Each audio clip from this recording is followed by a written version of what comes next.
Hello everyone and welcome back guys to AOR. Here we're back for round 13 of the season at my favourite circuit on the Formula 1 calendar. Yes, it's time for the Belgian Grand Prix. We come from Hungary, one of the worst tracks on the Formula 1 circuit in my opinion, here to Belgium for one of the best. And after last week's racing, which I would highly recommend you go back and check out the video for, we need the win here today. On board is going to be my fastest qualifying lap right at the very end of the session here. It was one of those intermediate to dry qualifying sessions, and although the track dried out with about 5 minutes to go, it was definitely one of those ones where you want to be able to run nice and late there. As you can see, Jamie goes 10 seconds quicker than me, and I'm still in second on the provisional grid at the moment there. Everyone had just done a, sort of an installation lap on the intermediate tyres here, and now, obviously, right towards the end of the session, everyone was going to be going out on the set of the, softs or the mediums, depending on what people's race strategy was going to be. There was also the threat of rain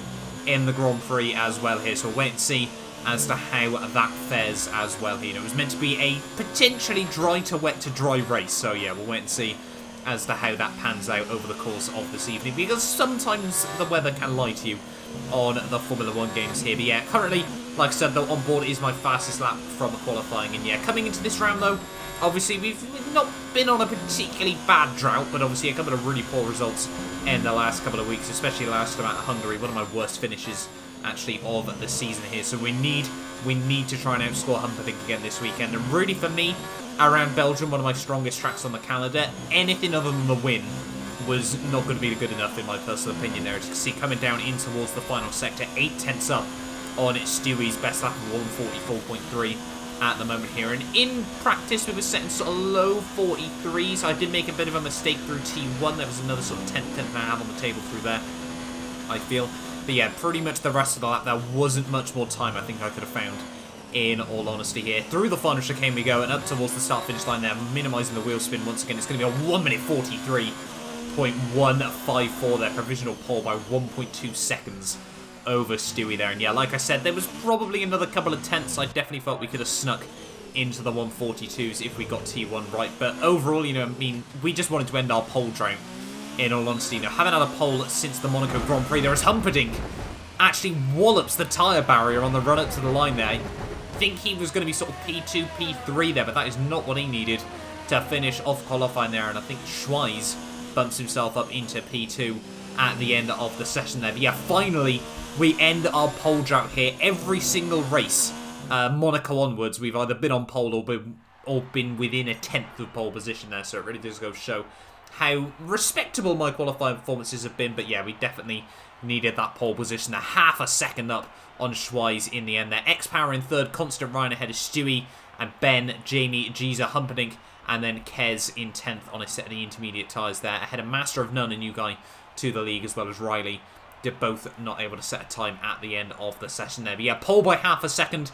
That is certainly a good omen as we move into the Grand Prix here. But like I said, it is going to be a dry to wet to dry race according to the Delta. So yeah, we'll wait and see as to how we fare here. And yeah, like I said, anything other than the win was not going to be an option tonight. We're missing the Italian Grand Prix next time out, which means that we've got just, 6 rounds left of the season to try and claw back however many points Humperdinck is able to break away from me at Monza there. So yeah, we'll wait and see about that. What is the mountain we're going to have to climb in the final few rounds of the season here. But we are ready, though, on the grid for the Belgian Grand Prix. The lights are coming on now then. Ready for the best track on the Formula 1 calendar. It is 5 lights, and it's lights out, and away we go there. No time wasted on the lights there, and actually getting off to quite a tidy start there relative to normal. One of my better starts so far this season there as we get down in towards T1 there. I think Constant Ryan and Schweiz, a little bit of bumping and bashing going on behind us there. X-Power does jump back up into P3 there on the exit of turn 1, and now we just need to try and get the run down the hill here. Obviously no DRS just yet on lap 1 of the Grand Prix here, but we still need to try and make a bit of a breakaway here. I probably should try and go for the 1 second operating window in the opening lap of this Grand Prix. We've got to learn off the mistakes from the last couple of rounds here. As you can see, Schweiz even, I should say, tries to look around the outside there, and almost a Nico Rosberg Hamilton 2014 moment as we reach the top of the hill there. We tried to hang him out to dry to make it very clear that he's not getting up into the lead of this Grand Prix off the start there, and we've actually led the opening lap of quite a lot of Grand Prix this season there, but that very rarely means for us so far this championship that it is all said and done there. As down the hill we go on lap 1 here. And now, yeah, with the dirty air, hopefully we can try and make a bit of a breakaway from Schweiz here. But yeah, we'll wait and see about that at the moment. Like we saw at Hungary last weekend, it's so difficult to try and really be able to do anything. You know, you've got to go into one or two mindsets. You've either got to make that breakaway on the opening lap and then be prepared to push to hold it, or you've just got to accept that you're not going to make the breakaway and really just have to sort of micromanage your ERS and your fuel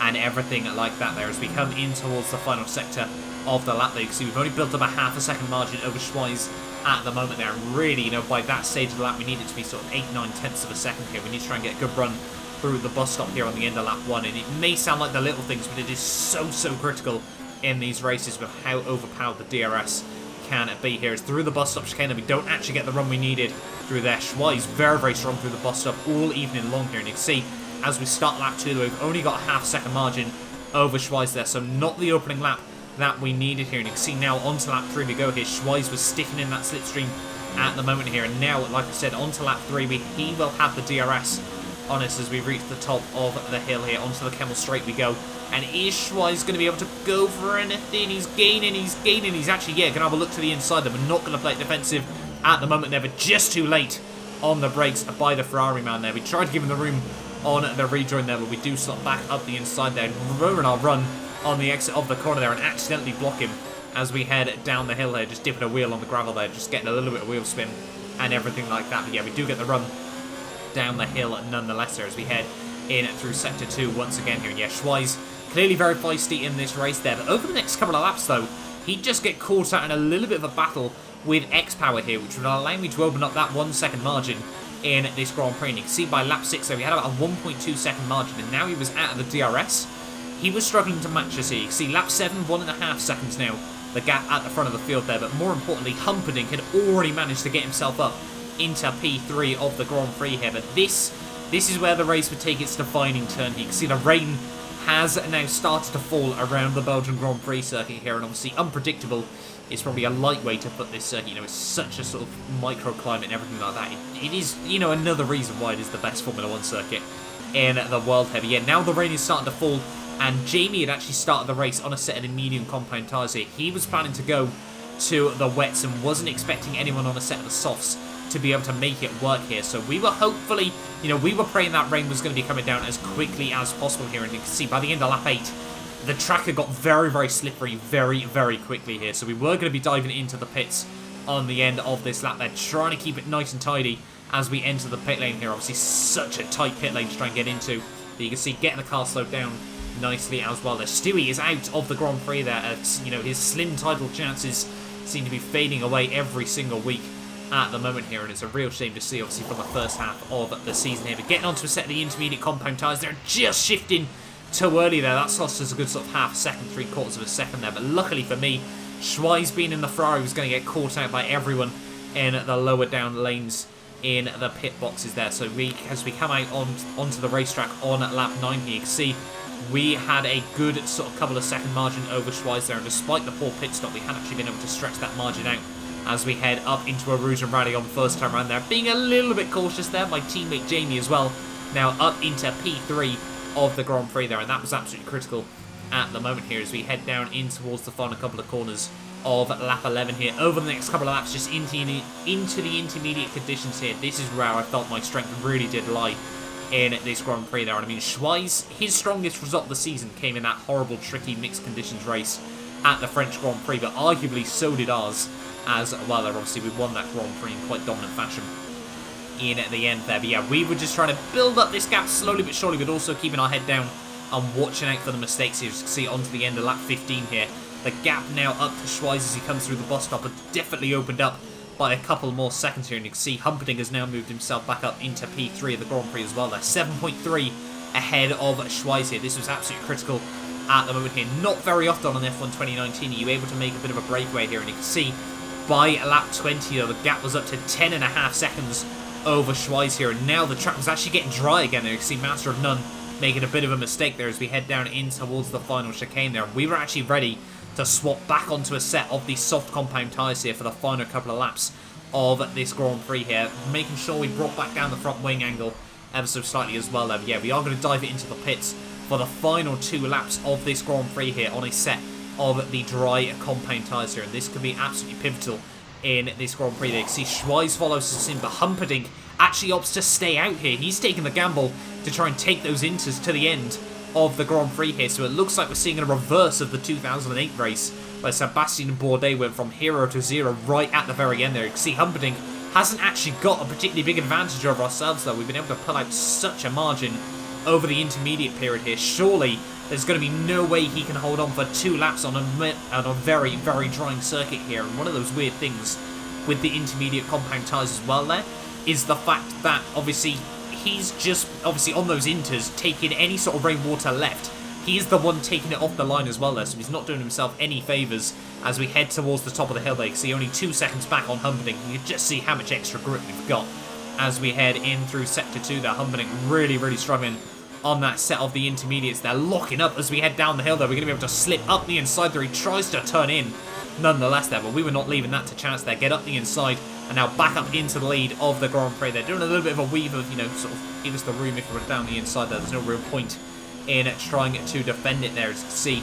As we head down through Pouon though, yeah, we are now back up into the lead of the Grand Prix there, and with 1 lap to go of the Grand Prix here, we're going to try and put absolutely everything on the line here. Humperdinck has still actually got the fastest lap point at the moment there. He's not most likely going to be able to hold on to it, and we are certainly going to try and do everything within our power to take that extra point away from him as well here, because, you know, that extra point obviously effectively means it's 2 points at the end of the day. You know, it's 1 point that he's losing, it's 1 point that we're gaining, so the difference is 2.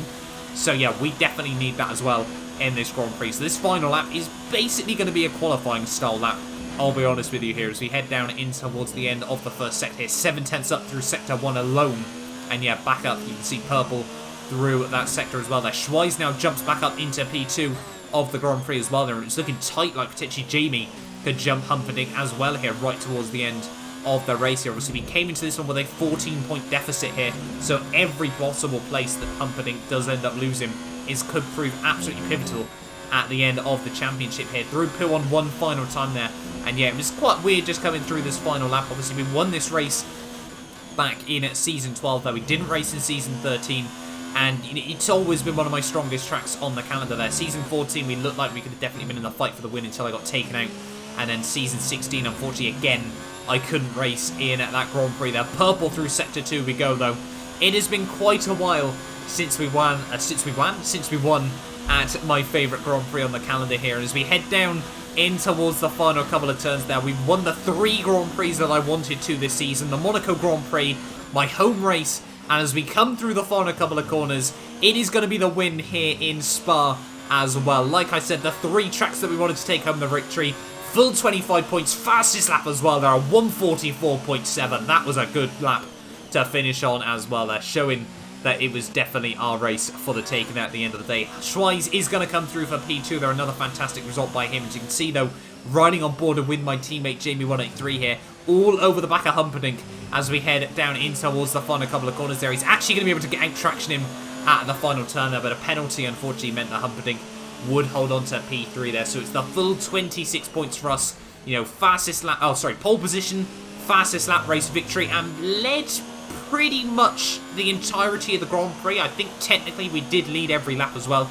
Obviously, when you look at the start-finish line, yeah, I'm pretty certain we did lead every single lap of the Grand Prix there. So yeah, a dominant display, one that we absolutely needed, absolutely critical in the championship there. Means that Humperdinck now, the gap has dropped from 14 down to 3 points as we head in towards the Italian Grand Prix next weekend. Like I said though, unfortunately, we aren't going to be able to make it there. So Humperdinck could have a 29-point lead as we head in towards the final 6 rounds of the championship. We will have to wait and see. It's certainly heating up as we get ready for the flyaway season there. But yeah, it's certainly going to be a titanic battle right down towards the end of the championship here. I still certainly don't think, you know, not being able to make Monza is going to be detrimental, but I don't think, hopefully, it's not going to be the end of the world at the end of the championship there. But yeah, at the end of the day, though, we did take home the race victory there. Fastest lap by a second over my teammate Jamie183 there to take home the full 26 points there. Schweiz in second, ahead of Humperdinck in third there. And yeah, Jamie in fourth